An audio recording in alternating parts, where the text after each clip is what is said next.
Hai, ketemu lagi di channel Hipnoterapi dan Kesehatan. Channel yang membahas soal-soal solusi menghadapi masalah kesehatan. Topiknya hari ini adalah masalah panik, anxiety, cemas yang mungkin muncul tiba-tiba. Bagaimana kita cara menghadapinya? Banyak dari rekan kita itu mengalami rasa takut, rasa cemas yang muncul tiba-tiba kapan saja. Bisa muncul lagi santai, lagi jalan-jalan, lagi rileks ya. Tapi tiba-tiba perasaan emosional, rasa takut, rasa cemas itu tidak bisa dikendalikan. Kadang kita menyebutnya sebagai panic attack. Oke, jadi kali ini dokter akan memberikan tips bagaimana ketika kita sadar bahwa kita mengalami serangan panik. Oke, biasanya ini kalau serangan panik muncul, maka yang terganggu itu emosional dan fisik seseorang. Nah, biasanya yang muncul itu adalah gangguan di perut, dari rasa tidak nyaman, ulu hati kita sakit, yang paling sering adalah perut kita kembung dan kita bersendawa walaupun di tempat umum. Kemudian sesak napas, rasa jantung berdebar-debar, bahkan nyeri dada. Ada orang yang mengalami pingsan gara-gara serangan panik. Badan kita biasanya merasa lelah, lemes, jalan sedikit aja sudah terasa sesak napas, kaki tangan terasa sangat dingin. Pusing, sakit kepala adalah gangguan yang juga sering terjadi pada keadaan serangan panik. Nah, teman-teman, gampang ikuti tips dari dokter ya ketika Anda teman-teman merasakan mengalami serangan panik. Yang pertama adalah ketika Anda sedang menikmati sesuatu, nikmati. Ya, maksud dokter di sini. Anda kan tahu bahwa anxiety, cemas, panik itu berasal dari pikiran kita sendiri. Kita memikirkan sesuatu yang ada di depan, yang akan datang. Misalnya kita cemas akan ujian. Kita cemas ketika kita menghadapi suasana ujian. Kita cemas akan hasil ujian. Kita cemas akan jangan-jangan nanti kita mengalami kecelakaan. Kita cemas gara-gara jangan-jangan nanti tiba-tiba mati, lampunya mati, kita jatuh dari sepeda motor, jangan-jangan rumah yang kita tinggal itu mengalami kecurian. Jadi kita memikirkan sesuatu yang akan datang. Nah, tips pertama adalah nikmati apa yang ada sekarang ini. Misalnya ya, Anda sedang minum kopi. Anda nikmati aja kopi, rasakan kopi itu seperti apa, enaknya seperti apa. Contohnya nih ya, ketika dokter misalnya sekarang mengalami cemas, kebetulan dokter ada air putih, ya, dokter akan menikmati air putih ini seperti ini. Aduh, enak banget ya air putih ini ya, rasanya seger, rasanya nyaman. Nah, ketika kita bisa menikmati sesuatu yang ada di depan kita, maka secara otomatis pikiran kita tercurah dengan apa yang kita nikmati.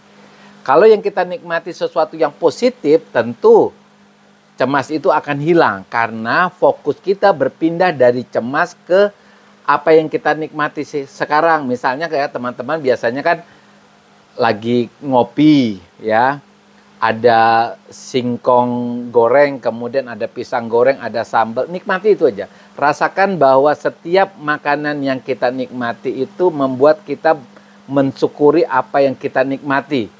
Banyak sekali teman-teman ketika Anda bisa fokus berpindah dari cemas yang Anda takuti tadi, berpindah dengan apa yang Anda nikmati sekarang ini, itu artinya Anda memindahkan fokus pikiran Anda dari cemas ke sesuatu yang nikmat. Otomatis kan yang kita rasakan sekarang adalah kenikmatan yang ada di depan kita. Yang kedua, kita harus berpikir bahwa Gejala yang kita derita itu hanya bersifat sementara. Tanamkan di dalam pikiran kita bahwa apa yang kita rasakan sekarang ini sifatnya sementara. Apapun yang kita rasakan, seperti misalnya rasa sesak napas, jantung berdebar, rasa takut, rasa cemas, itu adalah sesuatu yang sifatnya sementara. Ketika kita berpikir bahwa ini sementara, itu sangat memperbaiki rasa cemas kita. Kemudian kita belajar melihat realita, ya, kenyataan bahwa apa yang kita cemaskan itu belum terjadi. Nah, untuk itu ketika kita melihat kenyataan bahwa ujian kita belum ada di depan kita, mari kita persiapkan apa yang kita takuti. Ketika kita takut hasil ujian, ya kita persiapkan diri, kita belajar. Ketika kita misalnya takut nanti mati lampu, ya, maka kita siapkan lampu-lampu emergency. Atau kita takut misalnya nanti jangan-jangan kita mengalami kecelakaan. Oke, kita persiapkan diri, kita amankan kendaraan kita ikuti aturan lalu lintas supaya ketika kecemasan itu muncul, kita sudah mengalami persiapan sehingga biasanya kalau persiapan kita bagus, maka kecemasan itu juga tidak akan muncul. Yang keempat adalah tarik napas Anda dalam-dalam. Di sini sebenarnya yang dibutuhkan ketika kita tarik napas yang dalam, itu kita merelaksasi tubuh kita. Nah, tidak cukup hanya dengan tarik napas yang dalam. Kita tarik dulu napas yang dalam, ketika tubuh kita sudah mengalami relaksasi, kita sugesti tubuh kita. Kita yakinkan pikiran kita bahwa sekarang ini kita mengalami perasaan yang tenang, perasaan yang berani, kita merasa hari ini bahagia. Oke, sebenarnya kita memindahkan fokus pikiran kita dari cemas ke sesuatu yang positif dengan cara sebelumnya kita buat tubuh kita mengalami relaksasi dengan menarik napas yang dalam. Yang kelima adalah berolahraga, terutama olahraga yang membuat kita happy, kita senang. Biasanya tuh olahraga permainan. Misalnya kita hobi bulu tangkis, basket, main bola. Karena olahraga yang menyenangkan itu akan meningkatkan hormon kebahagiaan yang disebut dengan hormon endorfin. Secara otomatis membuat kita lebih happy, kita lebih bahagia. Olahraga apa saja yang menyenangkan menurut kita. Jadi kalau kita misalnya suka jogging sambil mendengarkan musik, itu juga meningkatkan hormon endorfin. Kemudian sosialisasi. Nah, ternyata sosialisasi juga hal yang sangat penting untuk menghilangkan cemas. Karena ketika kita melakukan sosialisasi kepada teman-teman, maka biasanya kita mendapatkan masukan. Ya, masukan itu penting banget, akan membuat pikiran kita berpikir ulang bahwa kita ini bukan orang yang sendiri.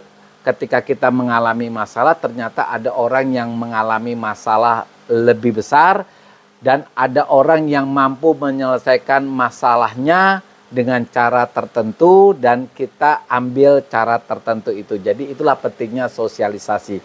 Oke, rekan-rekannya, ada 5 tips ya. Pertama, menikmati waktu atau kejadian sekarang ini, kemudian berpikir bahwa cemas, panik itu bersifat sementara. Yang ketiga, lihatlah realita bahwa panik itu belum terjadi. Kemudian teknik relaksasi dengan menarik napas yang dalam sekali.